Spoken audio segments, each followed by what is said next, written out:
Hello বন্ধুরা, কেমন আছেন সবাই? আশা করি সবাই ভালো আছেন। বন্ধুরা, আমাদের এই গল্পগুলো যদি ভালো লাগে অবশ্যই লাইক করবেন, কমেন্টস করবেন। চ্যানেলে যদি নতুন হয়ে থাকেন অবশ্যই সাবস্ক্রাইব করে পাশে থাকা বেল আইকনটি প্রেস করে রাখুন, যাতে নতুন নতুন ভিডিও আপলোড করার সাথে সাথে আপনার নোটিফিকেশনে চলে যায়। আমাদের আজকের গল্প মেঘের খামে অনুভূতি, পর্ব 7, লেখিকা জেরিন আক্তার নিপা। তুই এক সপ্তাহের জন্য জামা কাপড় গুছিয়ে নিয়ে চলে আয় তো। কোথায় যাব? আরে গাদা, কোথায় আবার? আমার বাসায়। ওয়েট, কি বললি তুই? ঠিক বুঝতে পারলাম না। জীবনে তো একদিন তোর বাসায় নিলি না, আজ হঠাৎ করে বলছিস এক সপ্তাহের জন্য চলে যেতে। ব্যাপার কী রে? তুই তো বিয়ে টিয়ে করিস নি, শ্বশুর বাড়িতেও যেতে পারিস না, তাই ভাবছিলাম তোকে আমাদের বাসায় এনে জামাই আদর করব। জয়ের কথা শুনে ফোনের ওপাশের ছেলেটা হাসতে লাগলো। জয় বলল, হাসিস না তো, আপুর বিয়ে ঠিক হয়ে গেছে, আর এক সপ্তাহ পরেই বিয়ে, এখনও কত কাজ বাকি বাসায়। এটাই প্রথম বিয়ে, তাও আমার একমাত্র বড় বোনের। সব দায়িত্ব এসে আমার উপরে পড়েছে, এখনও কিছুই করা হয়নি। তুই এলে দুজনে হাত লাগিয়ে 2 দিনেই সব কাজ করে ফেলবো। ওকে, আমি দেখছি না, তুই আজই চলে আয়। তুই আমার বেস্ট ফ্রেন্ড, আমার বোন তোরও বোন। বোনের বিয়েতে কাজ করা এটা তোর দায়িত্বের মধ্যে পড়ে, তাড়াতাড়ি এসে দায়িত্ব পালন করতো। আমি একা আর পারছি না। চারপাশে এত সুন্দর সুন্দর মেয়ে, কাজের কারণে কারো দিকে তাকানোর সময়টুকু পাচ্ছি না। আচ্ছা, আসছি। আরে শোন, তুই বাসায় এসে আমাকে না পেলে আবার চলে যাস না। ভিতরে এসে আমার রুমে বসবি। মার কাছে তোর কথা অনেক বলেছি, মা তোর নাম শুনলেই তোকে চিনে যাবে। তোকে পাবো না কেন? তুই আবার কোথায় যাবি? খালামণির 2 মেয়েকে আনতে চট্টগ্রাম যাচ্ছে, ওদের নিয়ে ফিরে তোর সাথে দেখা হবে। এখন ডাকি রে, তুই জলদি আয়। জয় স্পৃহার রুমে বসে আছে। তোহা মুখ কালো করে কাঁদো কাঁদো হয়ে দাঁড়িয়ে আছে। জয় বলল, তাহলে আজ তুই যাবি না তোহা? কি কি কি করে যাব ভাইয়া? আজই তো পরীক্ষা শেষ হয়ে যেত, কিন্তু আজকের পরীক্ষাটা 2 দিন পিছিয়ে দিয়েছে। সে কি, আমি তো আরও তোদের নিতে এসেছিলাম। খালামণি বলল ওনারা বিয়ের 2 দিন আগে যাবে। আঙ্কেল নাকি ছুটি পায়নি। এখন তো দেখি তোকে খালামণির সাথে যেতে হবে। বিয়ের সব মজা শেষ হয়ে যাবে, তোমরা সব কাজ সেরে ফেলবে, তখন আমি মেহমান সেজে যাব। ভাল লাগে না ছাতা, আমি পরীক্ষাই দেব না। এ কথা শুনলে না খালামণি তোকে আস্ত খেয়ে ফেলবে। জয় স্পৃহার দিকে তাকিয়ে বলল, তোহা তো যেতে পারবে না, ভেবলি তুই রেডি হ, তোর তো কোনো সমস্যা নেই, এসেছিস যখন তোকে নিয়েই ফিরি। স্পৃহা আমতে আমতা করে বলল, ভাইয়া আমিও না হয় সবার সাথে যাব। সবার সাথে যাব কি? বিয়ে বাড়ির এত এত কাজ আমি একা করব নাকি? তোরা এক একটা জমিদার সেজে বসে থাকবি আর আমাকে দিয়ে কামলা খাটাবি? এটা তো হতে পারে না। তুই আমার সাথে বিয়ে বাড়ির সব কাজ করবি, আর তুই আজ না গেলে আমি এমনি এমনি কষ্ট করে এসেছি কেন? জয় এত সহজে বুঝ মানার পাত্র না। সে যেহেতু বলেছে স্প্রিয়াকে তার সাথে নিয়ে যাবে, তার মানে যাবেই। এখন সে স্প্রিয়ার কোনো কথাই শুনবে না। স্প্রিয়া মা বাবাও তাকে জয়ের সাথে যেতে বলছে। তানিয়া বললেন, জয় এসেছে, তুই ওর সাথে চলে যা না মা, আমরা তো সমস্যায় পড়েছি তাই আজ যেতে পারছি না। তোর তো আর কোনো সমস্যা নেই, তুই জয়ের সাথে যা, বিয়ে বাড়িতে কত কাজ হয়। মারিয়া তো আর নিজের বিয়ের কাজ নিজেই করবে না, তোর খালামণি একা হাতে কিভাবে সব সামলাবে? তার তো আর কোনো মেয়ে নেই। তুই গিয়ে খালামণির হাতে হাতে একটু কিছু তো করতে পারবি। আমার বোন তো তোকে কোনো দিন নিজের মেয়ের থেকে কম দেখেনি। জয় স্পৃহার গড়ে ওর বিছানায় বসে পা নাচাতে নাচাতে বলল, খালামণি তুমি বুঝতে পারবে না, বিয়ে বাড়িতে গেলে কাজ করতে হবে এটা ওর সমস্যা না। ওর আসল সমস্যা হলো বিয়ে বাড়িতে অনেক মানুষ থাকবে, ওকে সবার সামনে যেতে হবে, সবার সাথে কথা বলতে হবে, এটাই ওর আসল সমস্যা। কি এক মেয়ে যে তৈরি করলে না খালামণি, একে তো মেয়ে বলা চলে না, একে ঘর কোনো ব্যাঙ বললেই চলে, সারাক্ষণ ঘরের কোণে বসে থাকে। কি করব তুই বল? তোহাটা এত খোলামেলা আর স্পৃহাটা একদম গম্ভীর। ওর বাবা আমি কেউই তো এত গম্ভীর না। ও কীভাবে এমন হলো তা আল্লাহ জানে। জয় স্পৃহার দিকে আর চোখে তাকিয়ে বলল, একে বিয়ে দিলে তোমাদের খুব সমস্যায় পড়তে হবে খালামণি। আমি যা বুঝতেছি তাতে তো আমার মনে হচ্ছে স্পৃহার শ্বশুরবাড়ি গিয়েও কারোর সাথে কথা বলবে না, শুধু নিজের শ্বশুর শাশুড়ি আর স্বামীর সাথে কথা বলবে, আর অন্য কারোর সাথে বলবে না। এমন করলে তো শ্বশুরবাড়িতে আমাদের মেয়েটার বদনাম হবে।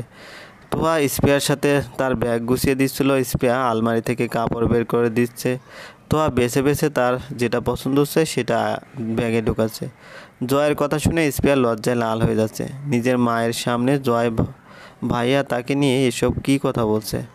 তুহা জয়ের কথা শুনে ব্যাগ গুছানো রেখে উঠে এসে জয়ের পাশে বসতে বসতে বলল, আমার বোনকে নিয়ে তোমার দেখছি অনেক চিন্তা। আপুর শ্বশুরবাড়ির চিন্তায় তুমি তো দেখছি অস্থির হয়ে পড়েছো। তা ভাইয়া, খাওয়া দাওয়া ঠিক মতো করছো নাকি আপুর শ্বশুরবাড়িতে গিয়ে কীভাবে সবার সাথে থাকবে এই চিন্তায় খাওয়া দাওয়াও ছেড়ে দিয়েছো? জয় তুহার মাথা চাপড় মেরে বলল, তোর বোনকে নিয়ে আমার চিন্তা হবে কেন রে? আমার তো আমার বেবলিকে নিয়ে চিন্তা হয়। বেবলিটা তো তোর মতো পাকা না, তুই তো আস্ত একটা হাড় পাকা বুড়ি। হয়েছে, এখন আর তুমি আমার পেছনে পড়ো না, তুমি তোমার বেবলিকে নিয়েই থাকো। স্প্রিয়া বাবার কাছে বলে যেতে পারলো না, কারণ বাবা এখন বাসায় নেই। মা আর তুহার থেকে বিদায় নিয়ে স্প্রিয়া গেটের বাইরে বেরিয়ে এলো। জয় স্প্রিয়ার হাত থেকে ব্যাগটা নিতে নিতে বলল, আমি থাকতে তুই ব্যাগের বোঝা টানছিস কেন? দে ব্যাগটা আমার কাছে দে। তানিয়া মেয়েকে বড় রাস্তা পর্যন্ত এগিয়ে দিতে এলো। তুহাও সাথে এসেছে। জয় সিএনজি নিয়েছে, একটু সামনে গিয়ে বাস ধরবে। তানিয়া স্প্রিয়াকে বললেন, সাবধানে থাকিস মা, আর সব সময় খালামণির সাথে থাকিস, একা কোথাও যাস না কেমন? স্প্রিয়া মাথা নাড়িয়ে বলল, আচ্ছা। শোন, বিয়েবাড়িতে অনেক ছেলেপুলে আসবে, মারিয়ার শ্বশুরবাড়ি থেকেও আসবে। বিয়েতে এমন একটু আধটু দুষ্টুমি হয় জানি, তবুও কেউ যদি তোকে বিরক্ত করে তাহলে তুই জয়কে বলবি। অবশ্য জয় থাকতে আমার ওসবের চিন্তা করার বৃথা। জয় তোকে সব সময় চোখে রাখবে। তুহা স্প্রিয়াকে মায়ের কাছ থেকে ছাড়িয়ে নিয়ে বলল, আপুকে ছাড়ো তো মা, কী সব বাজে কথা নিয়ে পড়ে আছো তুমি? তোমার মেয়ে 4-5 বছরের কোনো ছোট বাচ্চা না যে তাকে সব সময় চোখে রাখতে হবে। আপু কনের বোন হয়, ছেলেপুলেরা ওর সাথে একটু আধটু দুষ্টুমি করবে না তো কার সাথে করবে? তানিয়া চোখ রাঙিয়ে তোহার দিকে চেয়ে বলেন, অনেক বড় হয়ে গেছিস তুই, তাই না? এতক্ষণ জয় স্প্রিয়ার ব্যাগ সিএনজিতে রেখে ওদের কাছে এসে বলল, মা মেয়েরা মিলে কি এত কথা হচ্ছে? এই স্প্রিয়া, তুই গিয়ে সিএনজিতে বস, খালামণির কথা সারাদিনও শেষ হবে না, কিন্তু আমাদের সন্ধ্যার আগে ফিরতে হবে। স্প্রিয়া যাওয়ার আগে তুহা তাকে জড়িয়ে ধরে বলল, যা পূজা, তুই আগে একা একা গিয়ে বিয়ে বাড়ির মজা নে, আমি না হয় পরীক্ষা দিয়ে 2 দিন পরে আসবো।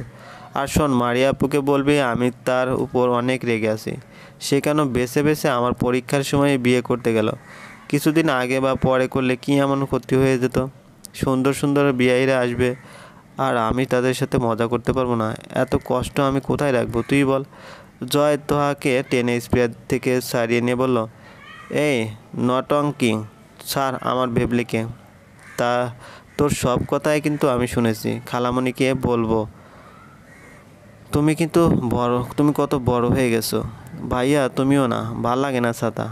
স্প্রিয়া চেঞ্জিতে উঠে বসলে তানিয়া বললেন, জয় ওকে নিয়ে সাবধানে যাস, আর স্প্রিয়া মা তুই নিজের খেয়াল রাখিস। জয় খালামণিকে আশ্বাস দিয়ে বলল, তুমি চিন্তা করো না তো খালামণি, কেউ ওর খেয়াল না রাখলেও আমি ওর খেয়াল রাখবো। স্প্রিয়ার একটু অযত্ন হবে না। তোমরা 2 দিন পর চলে এসো, তোমাদের ছাড়া ভালো লাগবে না। আচ্ছা আসবো। সন্ধ্যার আগে জয় স্প্রিয়াকে নিয়ে বাসায় এসে পড়েছে। বাড়ির সামনে ওরা দুজন রিক্সা থেকে নামলো। জয় রিক্সাওয়ালাকে ভাড়া দিতে যেতে দেখে তার কাছে ভাঙতি নেই। জয় বলল, মামা আপনার কাছে 1000 টাকা ভাঙতে হবে? না, আমার কাছে তো এত টাকা মামা নেই। ও আচ্ছা, তাহলে আমি ভাঙতি নিয়ে আসছি, আপনি একটু দাঁড়ান মামা। আচ্ছা। জয় স্প্রিয়াকে বলল, বাসার সামনে তো এসে গেছি, তোকে আর রাস্তায় দাঁড়িয়ে থাকতে হবে না, আমি ভাঙতি নিয়ে আসছি, তুই ভেতরে চলে যা, ব্যাগ এখানে থেকে থাক, আমি নিয়ে যাব। আচ্ছা। স্প্রিয়া গেট দিয়ে ঢোকার একটু পরে তার ফোন বেজে উঠলো। চলে যাচ্ছি। ও আচ্ছা, মা তোমাকে নিয়ে টেনশন করছিল তো তাই ফোন দিয়ে জেনে নিলাম। মা কোথায়? রান্না করে। কথা বলবে? ফোন নিয়ে যাব?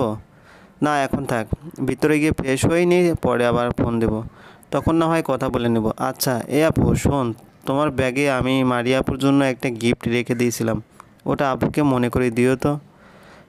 কোন ব্যাগে? আরে তোমার হাত ব্যাগে, দেখো ওটাতে পেয়ে যাবে। আচ্ছা দাঁড়া দেখছি। স্প্রিয়া কানের সাথে ফোন চেপে রেখে হেঁটে যেতে যেতে ব্যাগের ভিতর খুঁজতে লাগলো। এমন সময় সামনে থেকে আসা একটা ছেলের সাথে ধাক্কা খেলো সে।